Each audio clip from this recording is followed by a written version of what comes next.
మనం డబ్బుని చాలా జాగ్రత్తగా చూసుకోవాలి. ఏమంటారు? ఎందుకంటే డబ్బును దుబారా చేస్తే మనం చాలా నష్టపోవాల్సొస్తుంది. ఎందుకంటే ఈ కాలం డబ్బు లేకపోతే మనిషికి గుర్తింపే లేదు. మనిషిని డబ్బు చూసే గుర్తిస్తున్నారు. ఏమంటారు?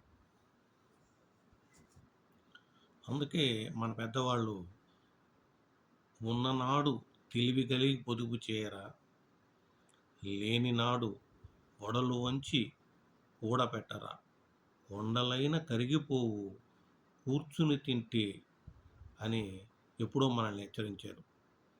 అందుకని మనం డబ్బుని దుబారా చేయకూడదు. ముఖ్యంగా మనం ఎప్పుడు చాలా జాగ్రత్తగా డబ్బును ఖర్చు పెట్టడం అలవాటు చేసుకుంటే చాలా మంచిది. అందుకు మనం చేయాల్సిన మొదటి పని ఏమిటంటే పొదుపు. పొదుపు చేయాలి. ఎలా పొదుపు చేయాలి? మనకు రూ. 100 వచ్చిందనుకోండి, రూ. 90 ఖర్చు పెట్టుకొని రూ. 10 పొదుపు చేస్తుంటాం. అలా కాదండి. ముందుగా పొదుపు చేసి మిగిలిన డబ్బును మనం ఖర్చు పెట్టుకోవడం అలవాటు చేసుకోవాలి. అప్పుడే ఆ పొదుపుకు సార్థకత. మీరు కొంత ధనాన్ని సమకూర్చుకున్నప్పుడు ఆ ధనమే ఇంకొంత ధనాన్ని సంపాదించుకుంటుంది అని అందరికీ తెలిసిన విషయమే కదా!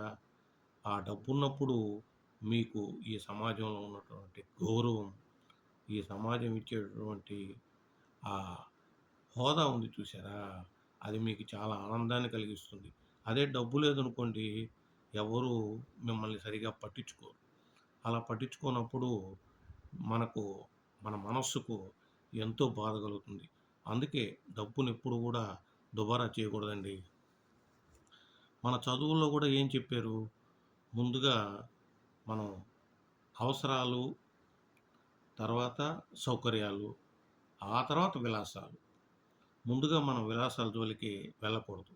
మనకు ఏదైతే ముఖ్యమైనటువంటి అవసరాలు ఉన్నాయో వాటిని తీర్చుకోవడానికి డబ్బుని ఉపయోగించాలి. ఆ తర్వాత కొంత కంఫర్ట్స్, సౌకర్యాలు, మన జీవనం సౌకర్యంగా సాగడానికి కొంత డబ్బు ఉపయోగించుకోవాలి. ఆ తర్వాత మిగిలితే విలాసాల కొరకు ఖర్చు చేయాలి. అంతే తప్ప విలాసాల కోసం అని చెప్పి డబ్బును ఖర్చు చేసి మనం అప్పుల పాలైపోతే మనకు మిగిలేది ఏముంటుంది చెప్పండి? దుఃఖం తప్ప. అలాగని డబ్బే సర్వస్వం అనుకుని జీవించమని చెప్పడం ఇక్కడ ఉద్దేశ్యం కాదు.